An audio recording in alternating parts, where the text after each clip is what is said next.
Shabbat Shalom, my friends, and welcome to our weekly Torah study. Today, we begin the third book of the Torah called Sefer Vayikra, the book of Leviticus 1:1 and following. Vayikra, the word Vayikra is itself simply merely the first word of the first chapter of the first sentence of the third book, Vayikra. And it means, and he, referring to God, called. But that Hebrew word tells us absolutely nothing about the book's contents. During the rabbinic period, our teachers often referred to Sefer Vayikra, the book of Vayikra, as Torah Kohanim. The Torah, the teachings about the priest, Torah Kohanim. Okay, so that at least sort of gets us on the way to understand what this very important book is all about. So this book is filled with laws regarding priestly activities, the rituals, the sacrifices. Here we learn about how the priests are to be ordained, who shares in the sacrifices, what sacrifices are appropriate under what conditions, laws of purity, impurity, the consecration of the tabernacle. Interesting intersection between disease and moral purity, and the establishment of Yom Kippur. There is also a powerful narrative in the midst of all of these laws, the story of Nadav and Avihu, two of Aaron's sons who violated the laws regarding sacrifice in some fashion and paid a horrible price. And best of all, Vayikra contains a section known as the Holiness Code, one of the most transformative and sublime teachings of the entire Torah. So, for example, we're commanded in Leviticus chapter 19, Kadoshim tihiyu ki kadosh ani Adonai Elohechem. You shall be holy, because I, the eternal your God, am holy. Be holy like Adonai your God. Follow my path into holiness. Awesome. For centuries, Jewish children in Orthodox schools would begin their study of Torah with this book, number 3, and not with the book of Genesis. A dab of honey would be put on the opening page, and then each kid would taste of that honey. In some Hasidic schools, after a child learned how to identify the letter Vav, which is the first letter of the third book, Vayikra, the child would be given a cookie shaped like a Vav, dip it in honey, and be able to eat. That was the beginning of Torah study. Torah study should be sweet, and I would have to add, even the driest passages of boring sacrificial laws. The sweetest of children taste the sweetest of foods as they begin the sweetest of activities. I'm reminded of a wonderful passage in the preliminary prayers for daily morning, the Shacharit services. V'ha'arev na Adonai Eloheinu et divrei Toratcha b'fin v'fi kol amcha Beit Yisrael. May the words of your Torah, O eternal God, be sweet upon our lips and upon the lips of all of your people, Am Yisrael, the people of Israel. It's great.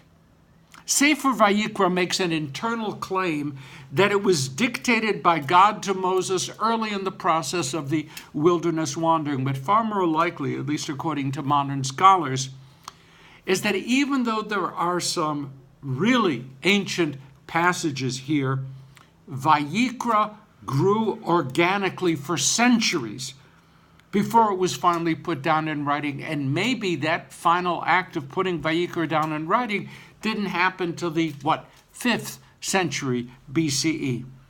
Now, in this process, you know that I always turn to scholars to teach and from whom to draw. I want to talk with you this morning about a gentleman named Pinchas Peli, P-E-L-I. Pinchas Peli was a wonderfully creative and thoughtful modern teacher of Torah. His little book, totally accessible to all, is entitled Torah Today. Creative here, Torah Today. It really is a gem. In one section, Peli says the following. Hold on to this. God spoke once, but that once is always. Again, God spoke once, but that once is always. Incredible. Peli, an Israeli secular Jew, embraces revelation but insists, as we would do, that revelation is an ongoing process, that we, each of us, is playing a part in the ongoing unfolding of our most ancient text. Don't you love that? That's what you and I are doing right now. Think about it. We are doing what Peli said, God spoke once, but that once is always. Peli expresses a complex ambivalence about sacrifice. On the one hand, he quotes the prophets Amos, Isaiah, Micah, Jeremiah, and showing that these passionate moralists had little difficulty in declaring that our offering up of sacrifices is very far from being uppermost on God's list of concerns. These great teachers hurled bitter, angry charges at our ancestors, claiming that they were so convinced that ritual is all that God really wants from us, that they allowed themselves to turn blind eyes to the suffering of others. Others, the widow, the orphan, the impoverished, the disenfranchised, the strangers in their gates. Peli notes that the Mishnah and the Talmud devote a huge amount of space to analyzing the teachings of Vayikra. And that Rambam, Maimonides, states definitively in his Mishnah Torah that the laws of sacrifice are real and are abiding obligations for all of us. We may not find them exciting to read, but they are important. But on the other hand, Peli points out that what we in English, what we call sacrifices, from a Latin root meaning holy, the same root gives us sacrifice, sacred, sanctuary, all derived from the same root. The Hebrew text sometimes refers to use the word korban. Now, the Hebrew root of korban means to draw near. The korbanot, what we would call the sacrifices, then should be viewed as a structured means to draw near to God, to approach God. And what prophet should ever criticize that kind of a motivation? So if the sacrifices of the book of Vayikra are designed to help the people draw near to God, and at the same time, if those sacrifices are meant to draw the Israelites away from offering sacrifices to idols, then the korbanot, the sacrifices, are to be praised. But on the third hand, on the third hand, our traditional Sidurim, our standard prayer books, call over and over again for the restoration of sacrifices in a rebuilt temple in Jerusalem. So our liturgy daily demands of us to agree that we want to turn back to animal sacrifice as an ultimate religious aspiration, even if we have to wait for the Messiah to create the appropriate conditions. Let's be honest, just talking among the few of us, sacrifices, as practiced then, are an aesthetic problem. After all, why do you think so much incense was burned near the sacrificial altars? It was to cover up the slaughterhouse smells. Crying animals, spilled blood. Is that what we mean when we say, Chadesh Yameinu Kakedem, renew our days as of old? Really? And also, just between the few of us, sacrifices are a moral problem. Early sacrifice was very often human sacrifice. Remember the binding of Isaac?